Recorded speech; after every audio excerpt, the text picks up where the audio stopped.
Come on. Oh, I think we're going live. We'll just do a We're live restart. on. Yeah. Oh, yeah. The content of this meeting has been sent to a third party. We are live on YouTube. Yeah, YouTube. Yay! Woo! Hello, YouTube. Our first live on YouTube. Right, let's get back into this then. Hello and welcome to the Everything F1 podcast. My name is Sean, and joining us for our first episode back of the new year and our first streamed live on YouTube is Coops. Hi, Coops. Good. How are you? I'm very, very good. I'm excited for this year. And we've also got Amy. Hi, Amy. How are you? Hi, I'm good. How are you? I am excellent, and we are, of course, Everything F1. Before we get into the episode, as a reminder for the start of the new year, you can follow us on all socials: Facebook, Instagram, X, and Threads. You'll find us at Join EF1. We're on TikTok at EF1 Official. You can check out our website, everythingf1.com, for daily news and articles about all things Formula One and other motorsports. We're in the thick of Formula E news at the moment as well, which is exciting. And you can also follow us on YouTube. Subscribe to us on YouTube. You'll find us Everything F1 there, all one word. Subscribe there, like our videos, and you will get early live access to all of our podcasts as and when we're recording them for this year. An exciting new change for the Everything F1 podcast for this season. Right then, we have a fair bit to talk about today to kick off the new year for us, including the Formula One new launch system for tomorrow to celebrate the 75th anniversary. I say tomorrow, we're recording this on Monday. That event is on Tuesday, the 18th. We want to talk about some driver changes, some new fresh faces to the sport for this season, which is very exciting. There are a couple of new rule changes for this year, even ahead of the big formula change for next year. We'll talk about a couple of things like the FIA's strange new obsession with swearing. And we'll have a bit of a look forward to the season ahead. What's the title battle going to be like? Are Williams going to be resurgent now with their massive new title sponsor? All of that is to come. But let's get straight into it. Our first catch up, Coops, how was your winter with no Formula One? Yeah, I really need to answer that question. That's exactly what I Uh, thought. what? Yeah, me.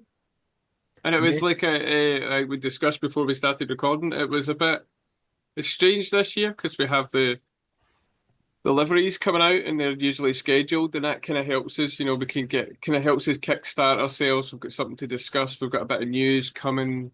There wasn't really too much news, really, in the grand scheme of it all. So, and then with this live season opener launch thingy that Formula One are doing, we haven't had deliveries being launched. It's all in one go. We've had a wee sneaky peekies of like driver suits, and it's still a bit strange seeing Lewis Hamilton in red, but Certainly is. there's not been a lot else, so it's good. I went out yesterday. Me and the other half went away out and watched the new Captain America film, and I got myself the McLaren hoodie. I So the see new one that. of this season. That's all nice and shiny. Got It's it all quite nice with the ready. new grey. And it's like that this bit here is kind of reflective. It's weird. Yeah.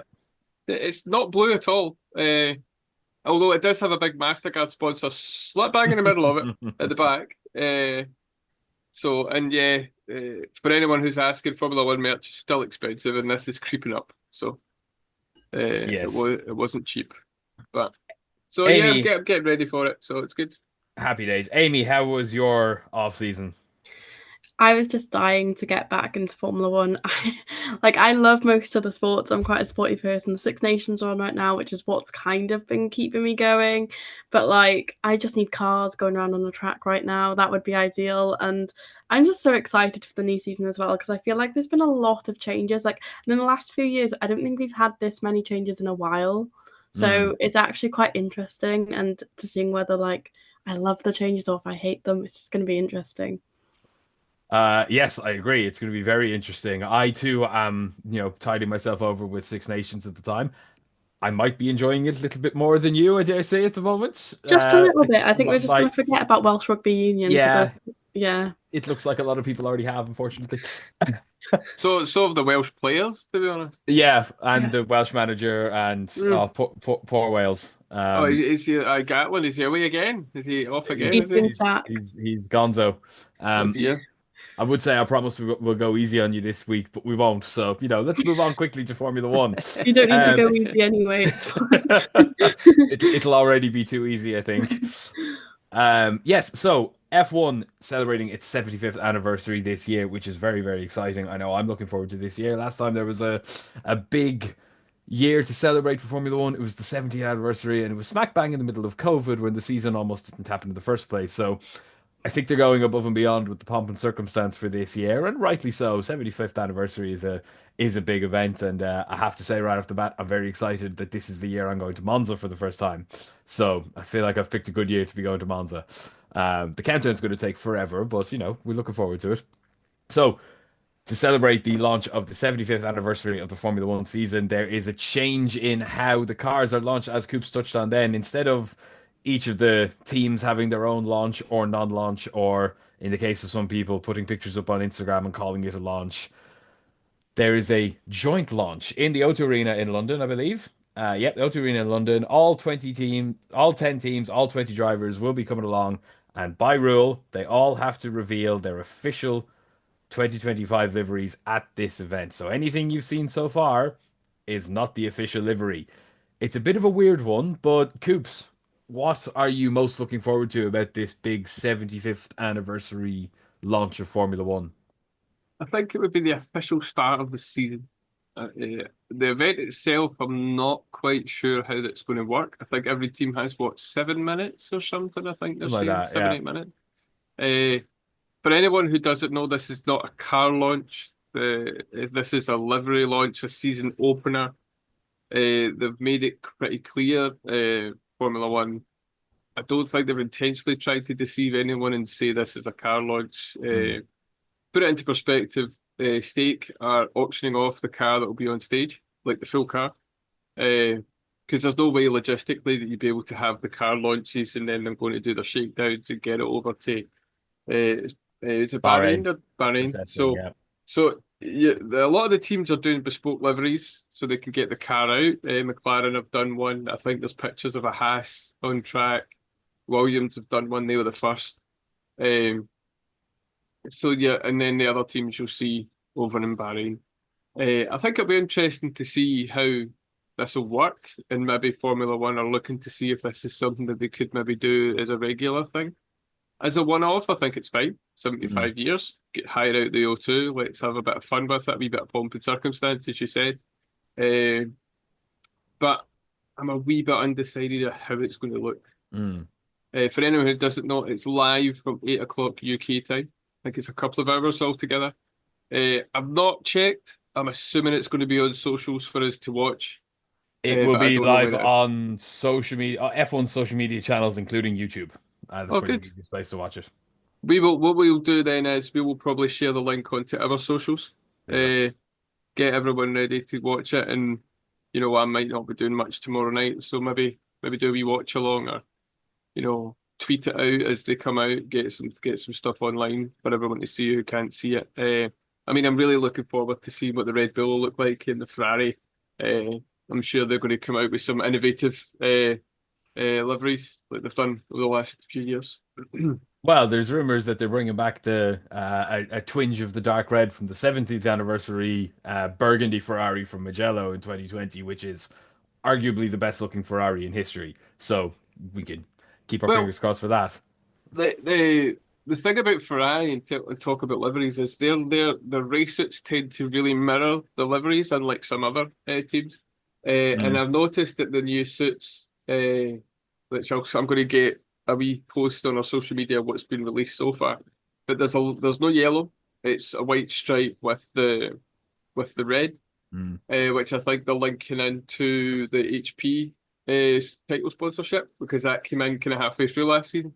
So I'm thinking that maybe if we go back to there's been a few years where they've had white wings and red cars. I think They had we're going to see something like that, because it kind of alternates between the red and the black wings, and then the red and the white, or a full red, or maybe a hint of burgundy. I think that was the F1000 or something that they called it at that time. That's what it was, yeah. So yeah, potentially we'll see some interesting wee things coming I on. think we'll see some custom liveries coming out, or some special liveries coming out this year, and it's worth mentioning that the launch liveries, which are the official launch liveries. I don't think there's any rule as to how many races they actually have to run with these liveries for. Like they'll be what they run in Australia. They'll probably all be gone by China and Saudi Arabia. Amy, what do you make of this new car launch strategy? So as Coop said, it's something a bit new. It could be a fun one-off. Big rule change next year. Good chance that if it goes well, they do it again. And there's thoughts on both sides. But people said that the Formula One theme song was a stupid idea, and I promise nobody's listening to that without bopping their head nowadays. I think it's definitely interesting because it's something I didn't think would happen within Formula One, if I'm honest. And I Hmm. think I was one of those people who desperately did try to get tickets for it. I do think in a way it's it's putting them all on one date, which for me, I actually don't mind. Hmm. I know some people like the sort of having a different date, different livery type style on the run up, which I also understand. But for me, I like having it all on I can just see them all, and I can just rate them, and I can just like proper like look into it then on that one day, which I actually quite enjoy. And I hear it's going to be a big event. I just don't know I guess it's going to build the hype up, but I don't know what they're trying to achieve from it, if that Hmm. makes sense. I just think they're kind of putting it on because it's the 75 years, and I get they want to make a big song and dance about it, but why not just do that at the races? I don't know. It's a bit confusing to me, but I really hope it does go well because I'm looking forward to it anyway. And it is going to be interesting to see what teams come up with. I doubt Red Bull and Ferrari will ever change, Hmm. and they never change, ever do. If they do, this will be the best year ever. McLaren, I'm excited for them. Um, I think they're like kind of coming in. They're now constructors champions from last year.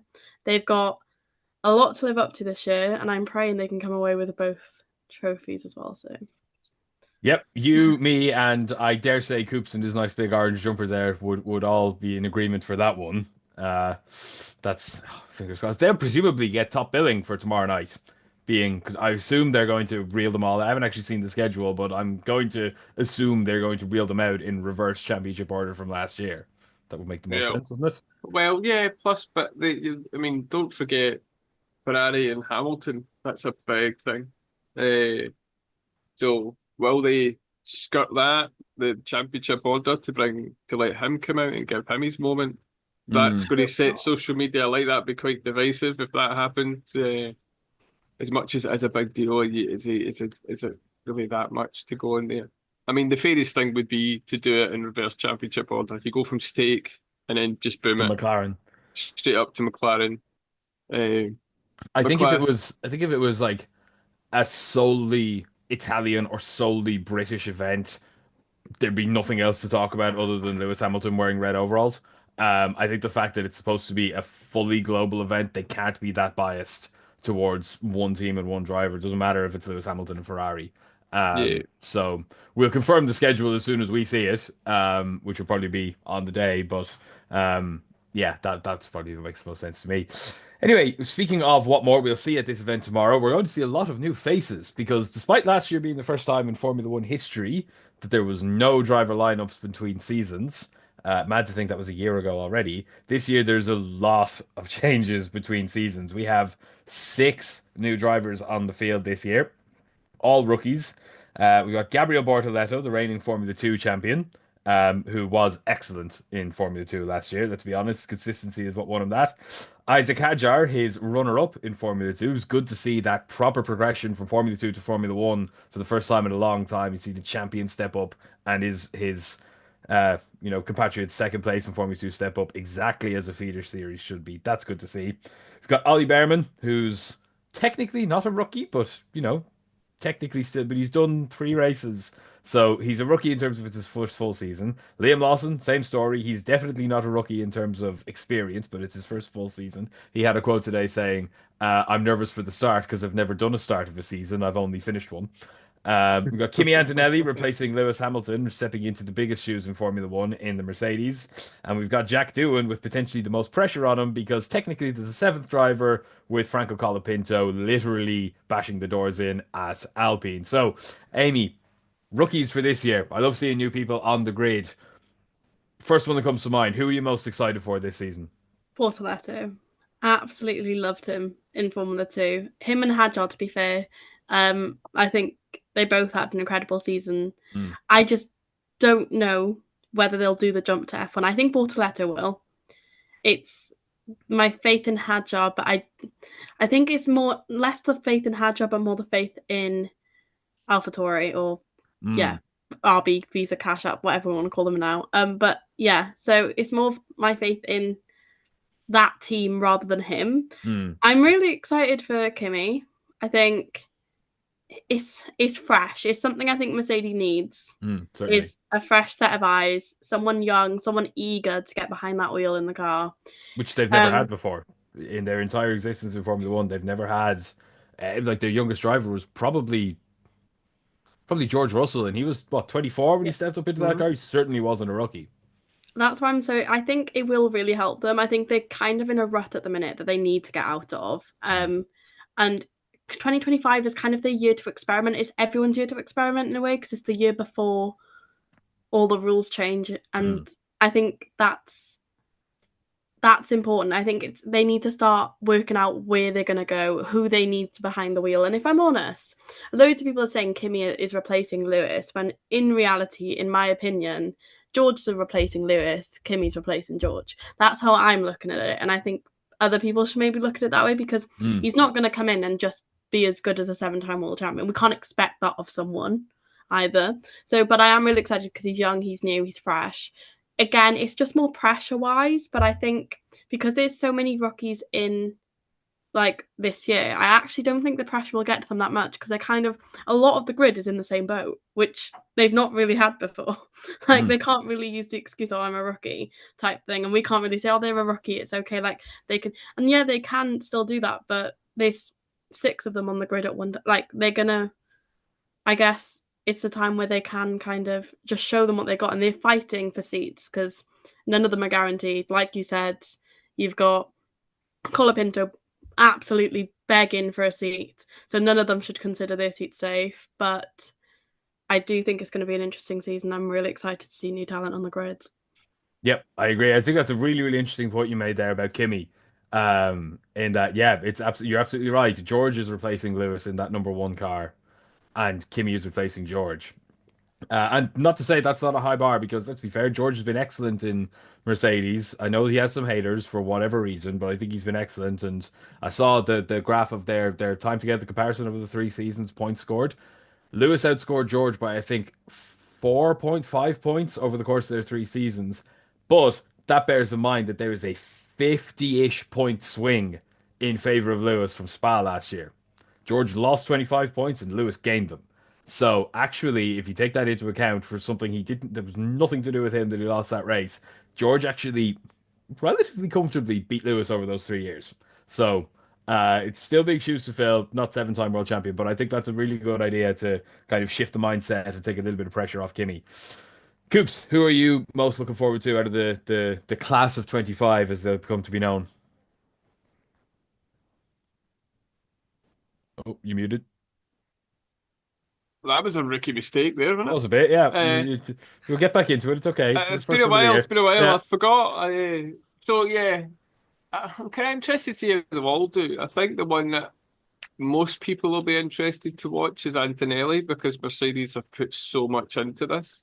And obviously after his FP1, where he lasted 5 minutes and then tanned it into the barrier, Total was very quick to sign him up and being like, "We've seen enough." Like, yeah, okay. That was PR at its best. So yeah, I think I might be with Amy on that one. Bortoletto is interesting to me, but the only caveat I have with that is that McLaren were willing to cut him off completely with no ties. It's like, all right, okay, go. So do they not see him as being the next thing? I mean, obviously Piastri and Lando are long term, and I think McLaren F1 are built themselves around those two, and they hope they'll be there for a while. So maybe they've done the nicest thing, but it's quite a ruthless sport, Formula One, as we all know. So if you think that someone's is going to progress and be promising for the future, regardless of how long that will be, you want to keep those ties. You want to keep something, whether it be extended loans and do other things, aka what Red Bull have done in the past. So Yeah, I think I'm going to go with Antonelli. He's in probably the top team. He's completely new. He's really young. Lawson, there's a bit more about him. I think he's a bit more of the kind of person who just doesn't give a shit that he's in Red Mm. Bull and he's just going to go in and do what he does. Antonelli's different. He's a teenager. He literally just passed his driving test about a month ago. Uh, so and he's in a Mercedes. That's a big deal, and there's a lot to go on. I think he'll be shielded as much as he can be shielded, but yeah, he's going to have to come out in Australia and do something. I think in terms of like who's going to score the most points this season, it's probably between Antonelli and Lawson, and it depends entirely how much Lawson can get on top of that Red Bull, which is it's a poison chalice of a car. But he doesn't have the security of being a rookie because he's done about 12 or 13 races now at this point. So, he's nearly done a full season in old F1 language.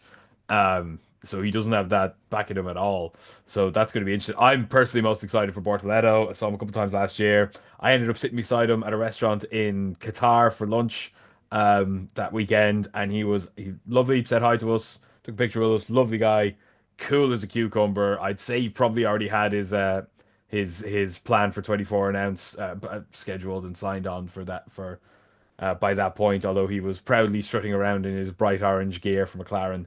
But no, I'm very excited for Bortoleto. I think he's a good signing. I think it's exciting to see him step up. And again, that I think each of them has pressure on them in their own ways. Bortoleto reigning F2, Hajar arguably wasn't getting the drive until Perez got sacked off. So he's a good driver, second in Formula 2, but I don't think he's I think a lot of people will say he's not necessarily there on merit, he's there on circumstance.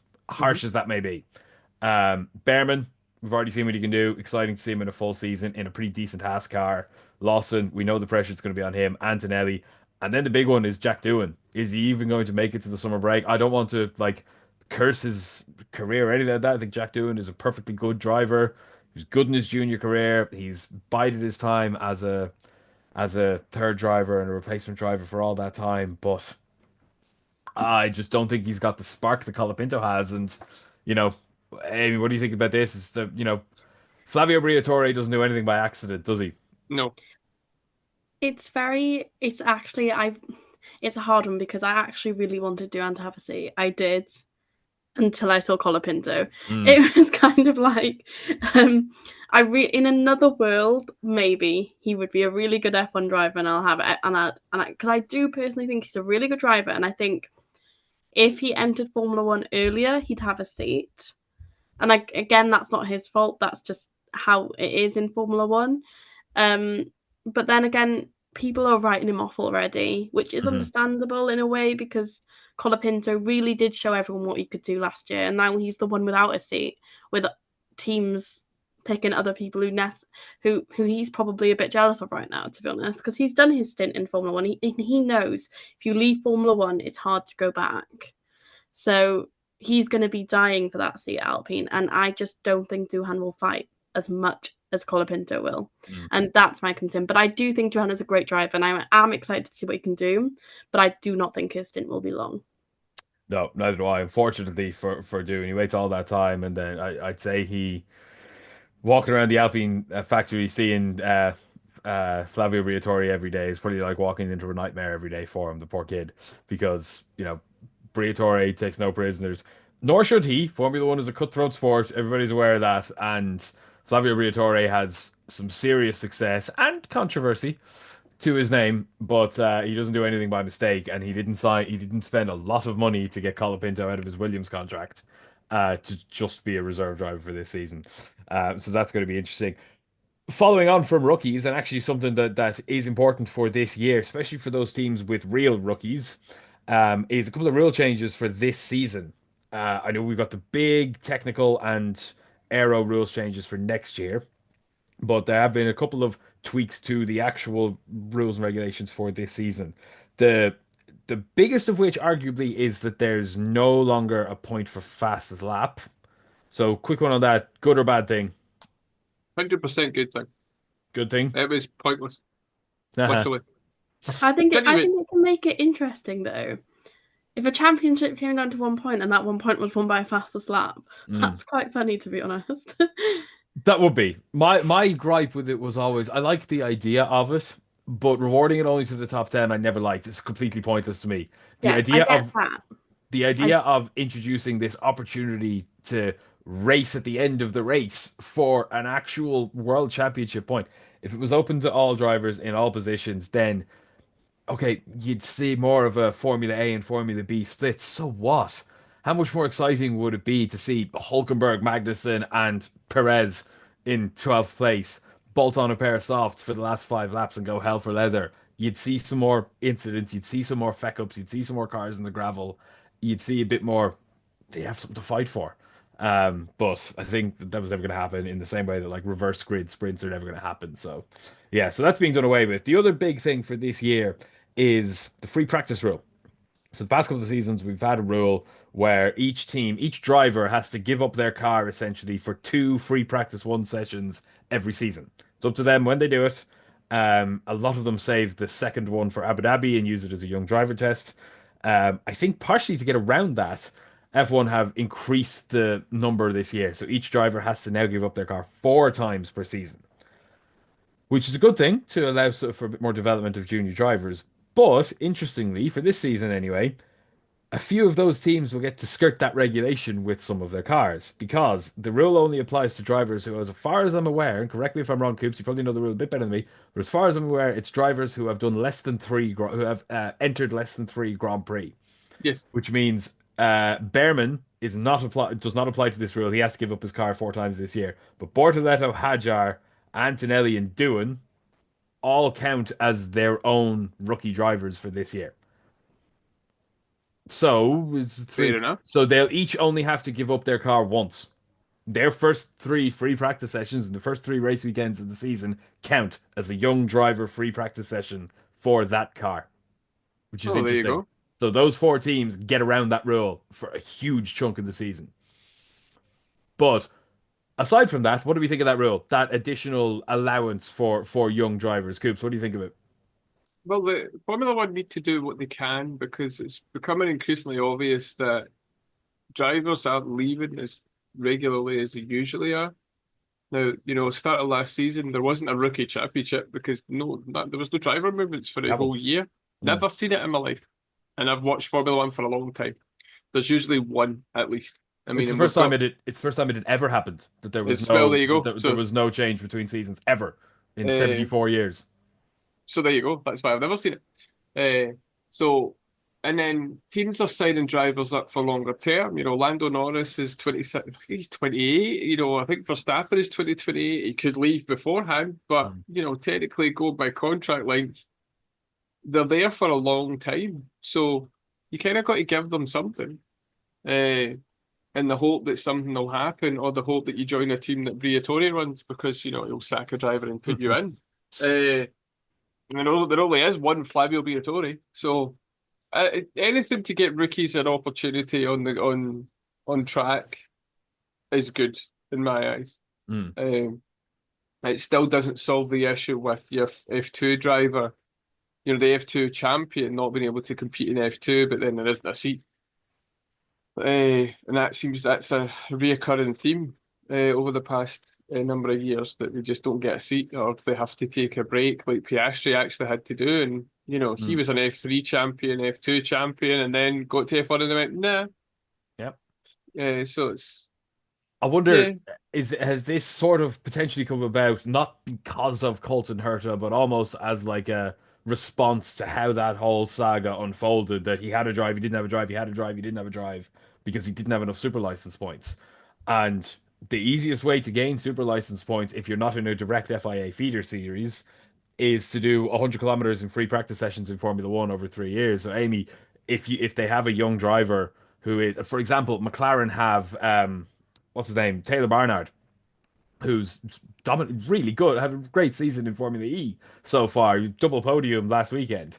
Um, if he wasn't in that series, they could be pumping him in. They've signed Alex Dunn up to the junior series as well. He's driving in Formula Two for them again. They could put him in a car and earn him super license points and give more opportunities in future, so that a Colton Herta situation doesn't happen again.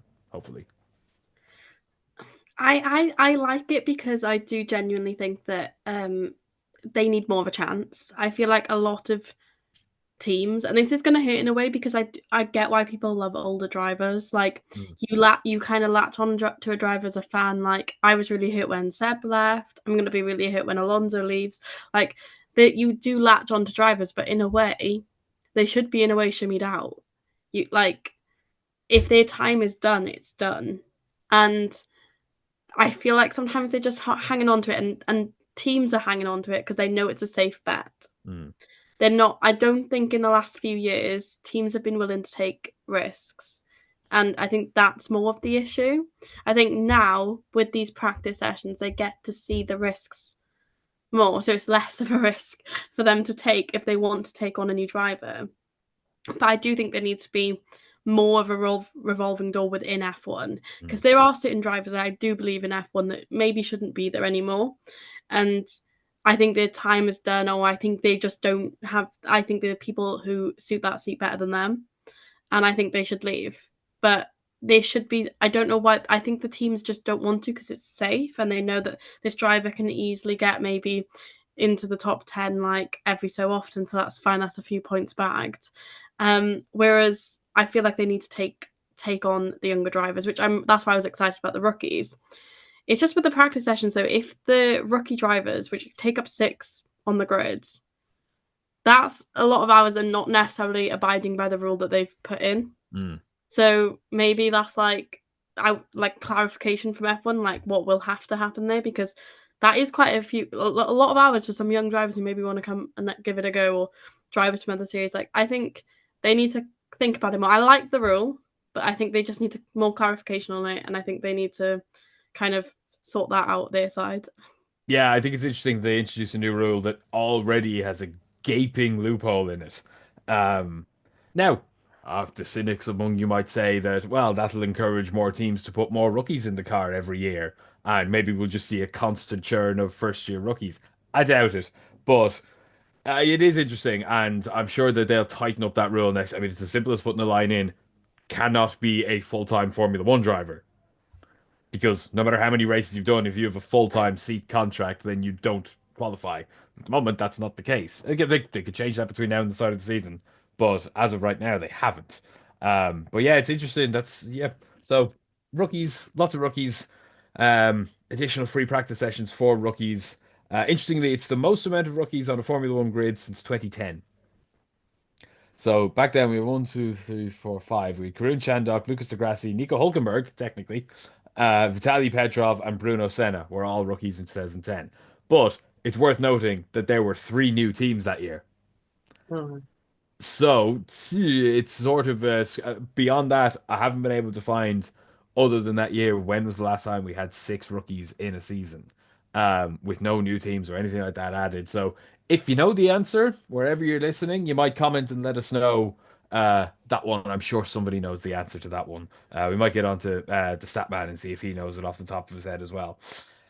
One final bit of information of rule changes that's important. There's 6 or 7 of them, but these are the 3 main ones. The fastest lap, the free practice for rookies. The drivers get cooling kits now for super hot races like Qatar, and although Qatar was freezing last year, actually, I know I was there. It was very, very cold. Which is a shame because only like 3 weeks later, it was shivering in a jumper. It was awful. But for like Saudi Arabia, stuff like that, they'll now have actual like cooling packs which pump cold water around them. Essentially like the ice packs that they were before races, but they now keep them on during the race. So that's a cool change. It's for health and safety of the drivers, which is a good thing. But they've finally clarified that after the potentially drastic screw ups in Brazil last year, that if qualifying doesn't happen, the grid will be set by championship order. What do we make of that, Coops? Oh, brilliant. Anything that gets rid of the faffing, anything that gets rid of us sitting watching it live going, what are they going to do? Because we all know in the recent times that Formula One rules and the FIA rules, more to the point, they're bloated because it's rule over the top of a rule over the top of a rule. And we've had issues, like there are some things that are out with control, like the Spa situation a few years ago when it got rained out and then they had to go out for 4 laps and they got half points, and it was like, right, we get that you didn't write a rule for that because who would have thought that would happen? That's fine. but there's certain things that you just look at and go, that's just like common sense should dictate. Like, there's just two championship order. Nobody can argue.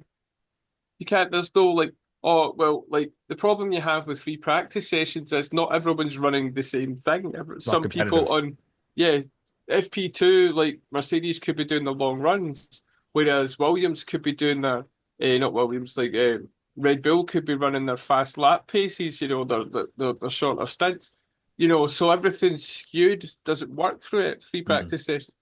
So, and especially in sprint when you only have one free practice session. So it's just clear. It's a good.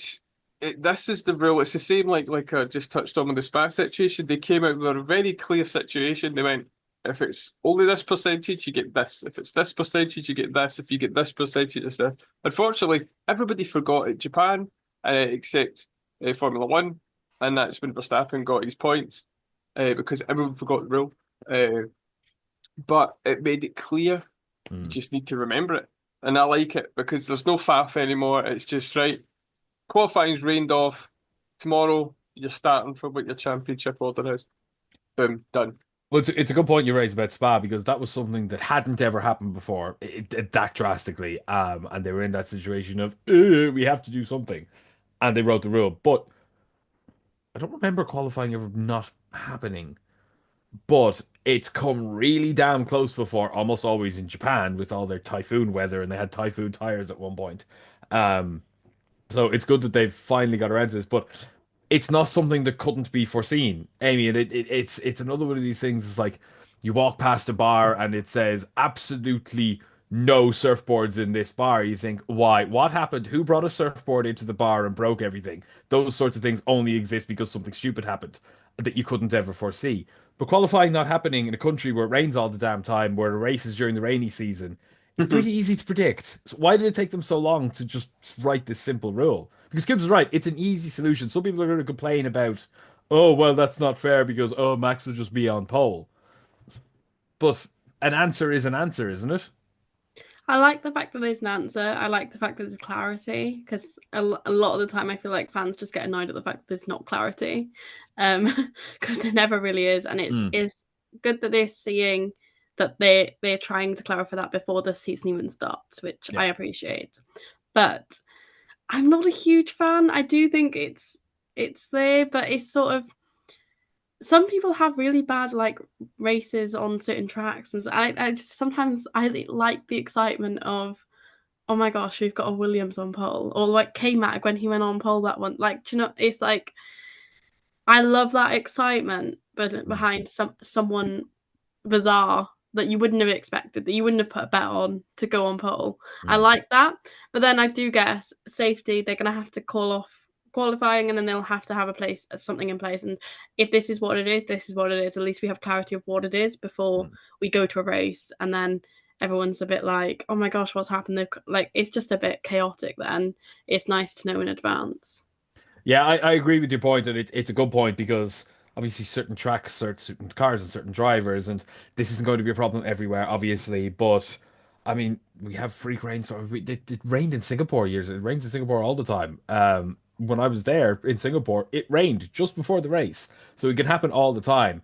But imagine like Red Bull historically don't do well. It's well, Max Verstappen and Red Bull historically don't do well at Singapore. Imagine Singapore gets rained out for qualifying and Red Bull are 1 and 2 because they're championship 1 and 2. You're right. On paper, that's not fair because would they have been 1-2 in a free qualifying session? Arguably not. And again, I'm basing this off the last couple of years. But there'll always be the call for that. But again, at least it's, they've made a decision on something which, while it won't please everyone, is at least firming up what is otherwise a pretty stupid gap in the rules. But speaking of stupid gaps in the rules, Before we move on to that, just to clarify, there'll never be a situation now where the qualifying will be in the Sunday before the race. no, it'll So only if be if it's yep, called off on Saturday. That's it. It's just that's it. championship order. So they'll never do it again. So just to clarify, that's it. There won't be a nothing, and then you'll have this Super Sunday bizarre Mm. situation where everyone's panicking. It's literally if it doesn't go on the Saturday, it's championship order. Now, the weird thing is, I just double checked this. If qualifying doesn't happen in Australia, where there isn't a championship order, it's up to the steward's discretion to set the grid. How that works, I don't really know. That's interesting. So That's that's a strange one. The so that's chances of something happening in Australia when it's just coming to the end of their summer, probably very minimal. But you but it know, it's Formula One; has it can happened there. happen. It has happened there before, I think. It could have. Oh, Yeah. I mean, the easiest answer to that would be run it off championship order from last year, the most recent championship order. So Max would be first, Lando would be second, Charles would be third. Um, if Yeah. that Probably that or like if you're going to run the real like championship order, you might as well just run it from the championship order at the end of the season. You just that's the consistent way of doing it. It's not very. The problem you they know, have is you've got six rookies six to new jump against. drivers. So where are Yeah, they going to go? I was going to say So that. that's an issue. So that And this teams drivers all over the place. So we're talking yeah. about this now. This is definitely going to happen. What will probably happen in that case, either the stewards, I was going to say they make a weird decision, but Johnny Herbert's gone, so that's less likely. Um, but they'll probably run it in Constructors' Championship order. Maybe. So, Constructors' Championship order will fill the 10 rows, and then what order those cars go in will be determined on what order that car finished the previous season in. So, for McLaren, it'll be 1 2, Piastri. For Red Bull, it'd be 5 6, but it'll be Max ahead of Lawson because Max's car finished ahead of the second Red Bull car, and that's probably how they'd run it in that way. You know, that feels a That's an bit too interesting much common hypothetical. sense. That A wee does bit too much common sense, your theory. it's an But interesting one though. it definitely is an interesting one. And also, just before we move on, just to let everyone know, tomorrow's host for the F175 is Jack Whitehall. Uh, why he's hosting the Formula One event, I don't know. He'll be joined with Laura Winter, Lawrence Barretto, and Ariana Bravo. And that was only just released like last night. So that's why I'm just dropping it in there. But there you go. Yes, thank you for that. That's good to know. We should have mentioned that earlier on. I like Jack Whitehall. Jack Whitehall. And Laura Winter is a friend of the show, of course. Yes, So she's it'd been be on great. before. She's been on with us before. We hope to have her on again later this season. We have a couple of friends within the podcast now, which is great. So yeah, looking forward to that. So yes, as we were saying, speaking of regulation changes this year, the weird one that we're all going to have lots of talking points on is swearing Hey. because all of these 20 adult Formula One drivers, well, Kimi Antonelli's only 18, but he's technically an adult. Formula One drivers can't be trusted to not swear when they are pumping full of adrenaline, but their heart's racing at 200 beats per minute. The FIA have deemed fit to actually impose, like, in the rule, sanctions and penalties for swearing. So, who wants to rant about it first? Amy, do you want to have the first go of the season on this Okay. one? So, they are athletes. If they done this in football, my gosh, that would break hell everywhere. It's when adrenaline is pumping through you, you have not that you have the lack of the control, but it's just like you can get so mad, your emotions can wind you up. You can get really happy, whatever that makes you sway, and that's fine. But also in other cultures as well, like not necessarily British culture, but like Dutch, I can't lie, they swear in every other sentence. Like anyway.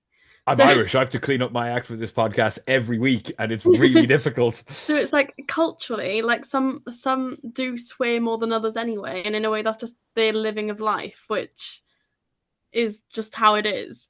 But I think I get where they're coming from in the sense it's Formula One is I think is turning more family friendly than it Mm. ever has been.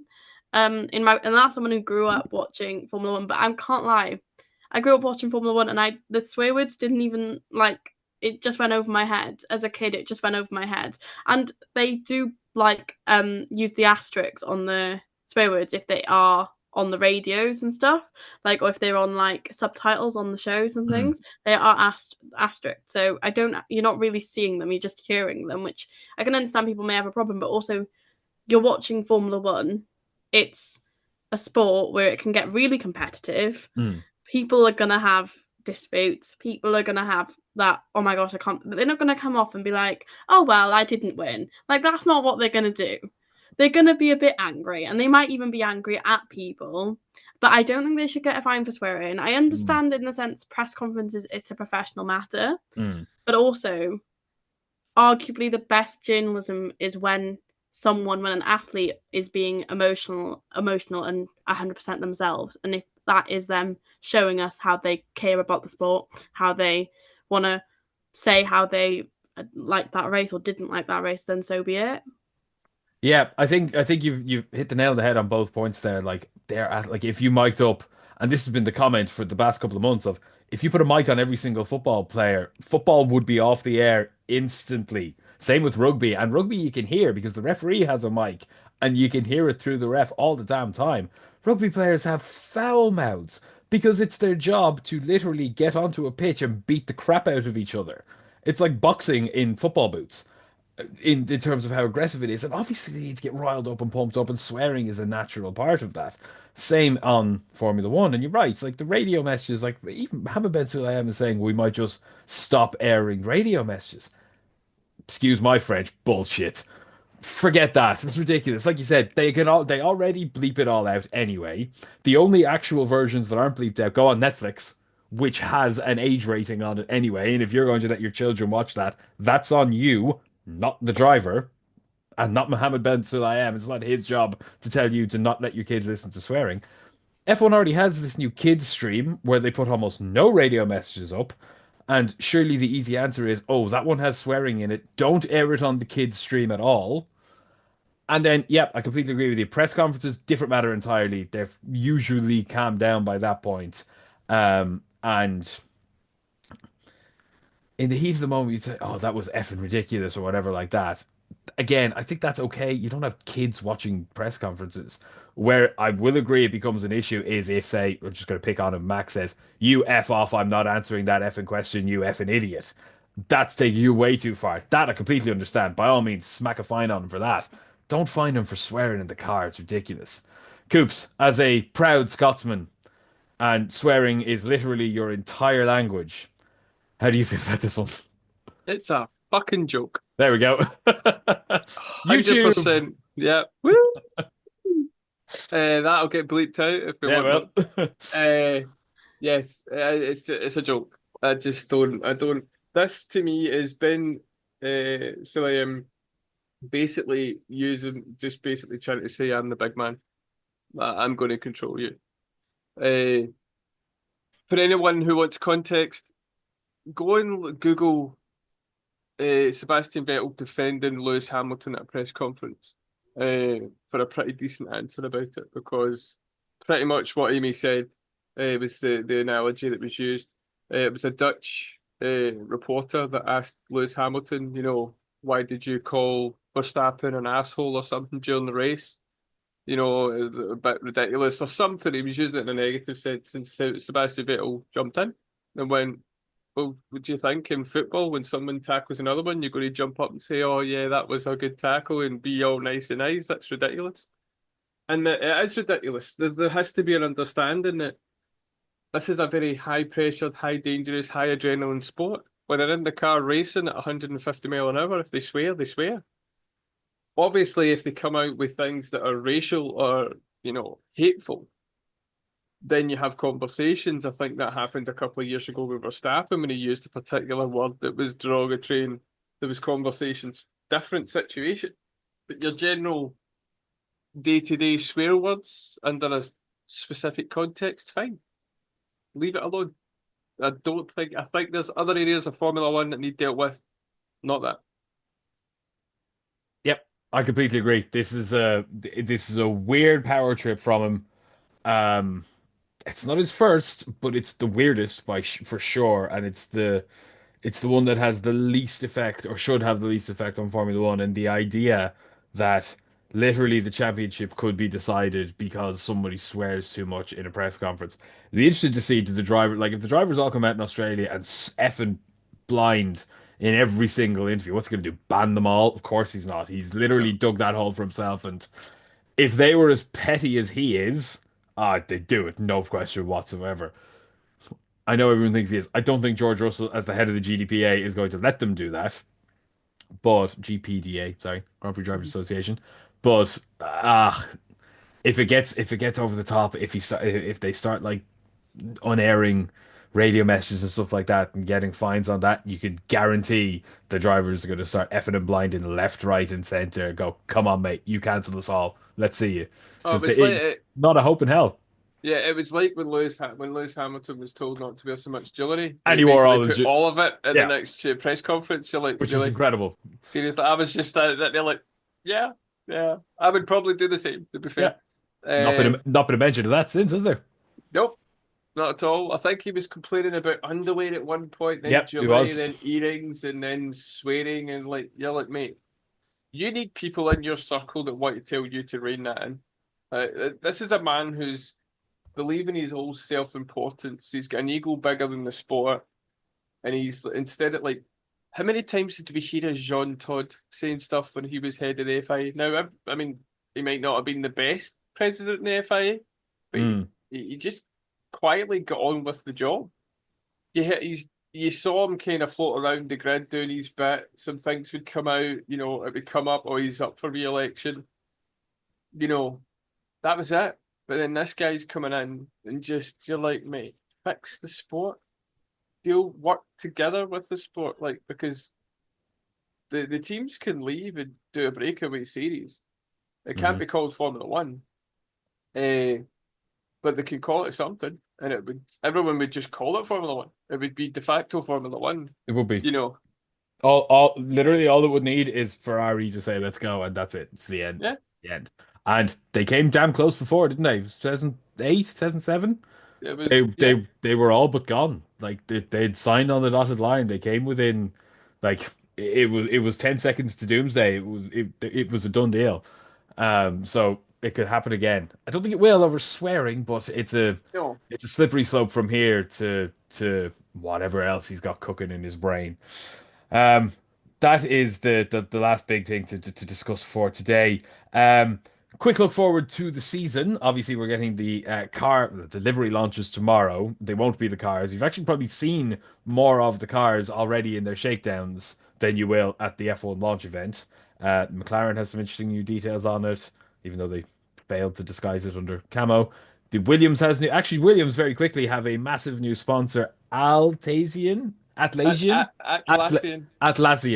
What do we make of that? That's exciting. It's a big statement of intent from James Vowles, and possibly has something to do with Carlos Sainz coming in. Amy, it's good news for Williams, isn't it?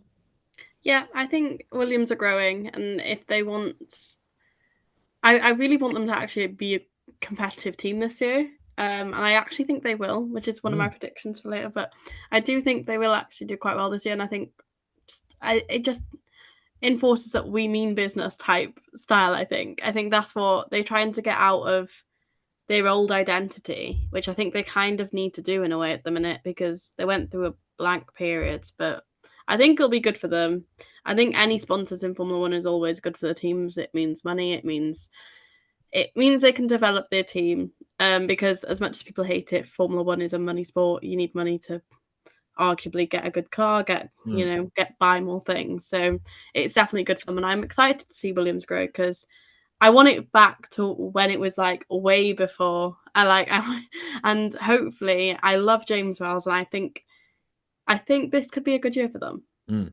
Yeah, fingers crossed. I think a little bit like Ferrari, like it's very hard to dislike Williams, even if you really, really hate Williams. I mean, I'm not a Ferrari fan, but everybody's a Ferrari fan, and I'm not a Williams fan, but I'm definitely a Williams fan. They're the best feel good news family story in Formula One, even as they get dragged through the mud left, right, and center.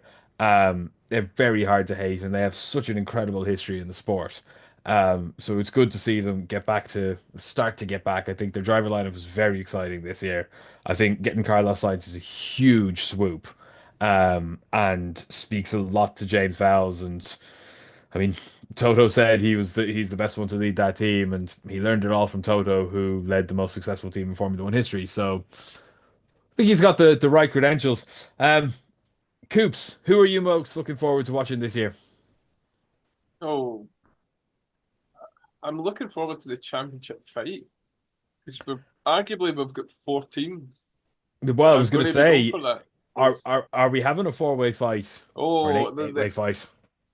well, that's the thing, Amy's saying there that we're going to have, like, Williams will do well. The problem is that for majority of the season, 8 out of the 10 points should be already tied up with 4 teams. And you're only looking at 2 lots of points between the rest of the grid. This is the kind of season you want. There's too many questions. Red Bull aren't going to steam away and win the first 5 races, 1-2s, and we're all going to be like, oh, for goodness sake. McLaren are the team that everyone's looking at. They seem to have got themselves, and there's a quiet confidence about them. When I was listening to some other podcasts and reading up about some stuff, they reckon about half a second on their new car already. Yeah, they look good, and I think McLaren are the only team that seem to be able to tolerate everything between CFD, wind tunnel on the track. With these cars, it's really hard to do a lot of wind tunnel stuff because you can't get them to as low to the ground on the wind tunnel. But they seem to tolerate everything. It's not an easy word for me to say that. So I think that's correlate for anyone who doesn't speak Scottish. It's just Jamie. It's not Scottish. So I think that the fight. I think Mercedes are probably the weakest in terms of the top 4 because if Antonelli comes out and just isn't performing, they're going to drop some points very quickly, which they're going to struggle to get back. Personally, I would love to see it Ferrari, Mercedes. I think those 4, Leclerc, Hamilton, Piastri, Norris having a good rumble up the front would be really good. I'm really worried for Stake. I don't know what they're going to do this year. Doesn't look like they do either. There's already talks that they're lining up an entirely new driver lineup for next year already. For like Audi have a completely different plan in mind, which is interesting. Considering that's apparently why they hired Hulkenberg in the first place. But to take that would have been the reason. I think from what I've heard and what I've read as well that I forgot his name. It's not Bortoletto. It's Binotto. Came in and there's literally nothing to see where Stake have been and where they're going. They've just kind of dropped to the back and kind of went, oh well, we're going to be Audi. Which how do you next year? It's a new rule change. It's Audi. You can't do that. So there's a lot of things going on. I'm pretty much going through the whole grid. Haas, I quite like Haas's lineup with Ocon and Berman. I think they'll be quite interesting. And with what's his name? The team principal, forgot it. Komatsu. That's the one. It's right in the tip of my tongue. It's on the side of Williams' car as well. Yeah. I like what he's done. It's kind of made everyone realise that Gunther Steiner, outside of being great on Netflix, wasn't the greatest of team principals. He's kind of came in and been like, no, this is what we should be doing. And he's quietly got about it. So I think this season's it's going to be really exciting. I just think every race we're going to be like, who's on top? Who's going to get what? Where's it going to go? Well, the hope is we get something to watch from day one, not because Max's brakes fail in the second race, but we actually have a fight from day one. Amy, what are you most excited for this year? Is it Lewis and Red? Is it a McLaren double? Is it Stake getting a pole position somehow? Is it Nico Hulkenberg getting a podium? I really want McLaren to just get the double, please, as a fan. However, just as generally, I don't think Lewis is going to do well at Ferrari, which is I'm so glad you said that. I'm so glad I'm not the only one who thinks that. So I'm and every time I say this, I get glared, and I'm like, no, hear me out. I just think I've said this for a while, and I know I haven't. I've been proven wrong before. It's fine to get proven wrong, but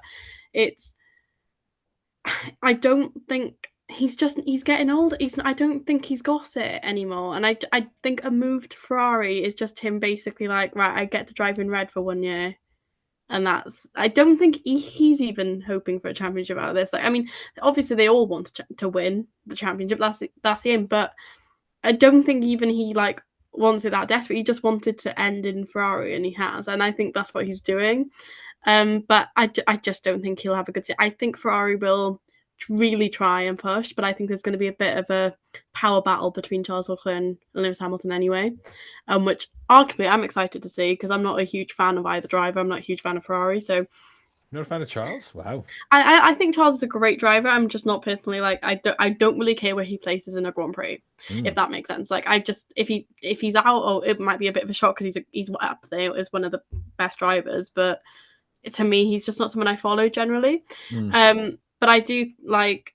I just think there will be a massive power battle because Charles Leclerc deserves that number one seat, and he deserves to have Ferrari's attention on him. And I just feel like maybe Lewis coming in, I don't know whether that will upheave Charles. But in a way, I think Charles should have left Ferrari by now. I think he's outgrown them. But personally, if he wants to stay there and try and win a championship with them, I just don't think he will, but he can.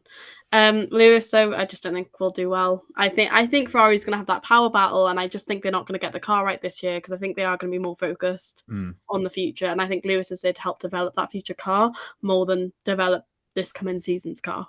I think you've hit the nail there at the end, and that's sort of what I've been thinking is, you can't ever write off Lewis Hamilton, but the fact of the matter is his struggles for the past couple of years have not really been because of Mercedes, because whether the car is good or bad or winning races, like they went on a run last summer, he still flopped off after it, and the problem was not the car. The problem is he has struggled since day one in 2022 to understand how to apply his driving to the ground effect cars. And I don't think going to a Ferrari ground effect car is going to make him any better than he was in a Mercedes. Will he win races? Yes, categorically. He is going to walk away with Silverstone this year, and he's probably going to win Monza as well, because that's just how it works. Lewis Hamilton wins in Silverstone, even when he shouldn't. He had no right to win in Silverstone last year. I was and he did it, which was incredible. And even as a non-Lewis fan, that was one of the highlights of the entire season. It was absolutely incredible. I don't think he's going to do well. One, I think this is going to light a fire under Charles's arse. And my one to watch for this season is Charles Leclerc. I have already put a fiver on him to win this championship. Really? And I say that as a McLaren fan. Only because I will only. I think he wants it so badly that it's almost sad to see, because I do genuinely think it's just for some reason he just won't do it in the Ferrari. As much as he wants it in the Ferrari, I just don't think it'll happen there. I think there's a lot of drivers on the grid now who have one championship in them. I think Lando Norris is Jenson Button reborn. He's a very, very, very good driver, and if and when it all comes together for him perfectly, and I think 26 will be the time to do it from the start, he'll win that championship. He'll struggle with it, but he'll win it. He has that one championship in it. I think Oscar has one in him. I think George has one in him. I think Charles has a lot in him. He has to do it here first. And if he beats Lewis Hamilton in Ferrari, when nobody's mentioned Charles Leclerc for like 6 months, 3 months, but nobody's talked about him. All the hype has been around Lewis Hamilton. Nobody's mentioned Charles Leclerc at all. Everyone lost their bloody minds when Pirelli came out and said Lewis was 1.5 seconds quicker than Charles in our Pirelli test, which means nothing. And then literally the next day, Charles was like 1.8 seconds quicker than Lewis, and nobody said a word about it. One, because testing doesn't matter, but apparently testing does matter if Lewis is quicker. It's ridiculous. I think he's going to have an okay season. I think the team will be better for him being there. Because while Charles has been a little bit quiet on pushing back on them, Lewis takes no shit. And he will absolutely say, "What do you mean we're checking? Do the damn thing." So I think the whole team will be better for Lewis being there, but I think Charles will really benefit from that. I think he'll be quicker. He's already the quickest qualifier in Formula One. I don't think anybody can dispute that. His pole to win ratio is atrocious, but he has an incredible amount of pole positions considering he's never had a proper championship car. I think he's going to be incredible this year. I'm really, really excited to see him. He's my one to watch for this season. I've got an unpopular opinion though. I do think if McLaren, like I say, I want them to win the double, I don't think it'll be by Lando Norris. You think it'll be Oscar? Yeah. Interesting. Well, let's wrap up the episode with those predictions then. So I'm saying champion Charles, constructor McLaren, and my big one to watch this year, positive one to watch this year, is going to be Gabriel Bortoleto. I think he's going to have a serious season. Coops, what are your three? Champion, driver's champion, constructor, and one driver to watch. Probably Piastri, McLaren, and I want to see what Ollie Behrman does, just for a bit of difference. Okay. I'm not stealing Amy's. I was actually thinking in my head I would rather see Piastri win the championship than Norris. So I'm not stealing it. It was in my head. There's nothing that I can do to prove it. I'm just going to say that. Okay. And Amy, your champion constructor and one driver to watch. Champion Piastri, the constructors McLaren, driver to watch. I'm gonna put Antonelli in there. Okay. Well, it's shaping up to be hopefully one of the best seasons in Formula One history. I think all the cards are set out. I think we have on our hands a really exciting championship battle. The final year of a rules of a regulations is always kind of comes to a head. 2008 was great. 2016 was great. Lewis and Nico. It's always something happens in the final. 2021. Let's not mention that again. I think it's going to be exciting this year. I do think we potentially have an eight-way fight, not necessarily for the championship, but certainly for races. I do think Lawson's going to do better in Red Bull than Perez did. He's just such a cool operator. I don't think pressure exists in his mind, and I do think he'll do better with that car. I think Antonelli have a good season, but I do think there's a bit too much pressure on him. But it's an exciting season. And we've got Williams resurging. Haas had a great year. Stake have a more exciting driver lineup than they did last year, and they're on the verge of becoming Audi. Oh, there's so much to talk about. We are going to have another full expectation of each team for the season podcast after we've seen all of their car reveals over the next couple of weeks. We'll be getting into testing soon, and then Formula One is back in just under a month, I believe, the Yep. 14th or 15th of 16th. What's the first race? Yes. Middle of March. Yep. Middle of March. Not long away. Testing is 26th to the 28th. Testing's the end of February, yeah, and then And then we've the got a first race couple of will weeks. be It's like maybe just over 2 weeks, I think. usually two So weeks. So the first race is in Australia on the 16th of March. Yes, I should know that. It's yep. the day before Paddy's Day. 16th of March. Yes, looking forward to that. That is just under a month away. So it's short off season. We're finally going to get some cars go vroom on track very, very soon again. We have the launch tomorrow. Very, very excited for that today as you're listening to this podcast. Unless you've joined us live for our first YouTube stream, and if you have, thank you very, very much.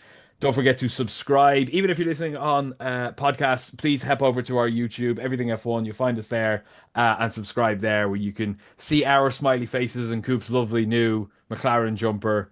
And you'll also get access to the podcast before it goes up on Spotify and Apple as we stream it live onto YouTube now as well. Thank you very, very much for joining us today for our first episode back of the year. Really, really excited for this new season. Thank you to my panel, first one of the year. Thank you, Coops. Thank you. Thank you. And thank you, Amy. Thank you. I have been Sean. We have been Everything F1. Check us out on all socials. You'll find us on Facebook, Instagram, X, and Threads at Join F1. You find us on TikTok at EF1 Official. You find us on YouTube, Everything F1. And you can also check out our website, everythingf1.com, for daily news and articles for all things motorsport, not just Formula One, although the Formula One is going to be ramping up now as we get back into the season. Also, want to start the year by thanking our continued partnership with the raceworks.com. They continue to sponsor the show for this year, and we're delighted to continue working with them. The raceworks.com, check out for all of your F1 and motorsport merch needs. If you've got any trips to Formula One races this year, be sure to head over to their website and use our code EF1 at checkout for 10% off all of your merch site-wide. EF1 at checkout for 10% off. That's the raceworks.com. There'll be a link to that in the description of the YouTube episode as well. I'm Sean. Thank you very, very much for watching. Enjoy the F1 launch party, and we'll talk to you next week. Cheers. Goodbye. Bye. Bye.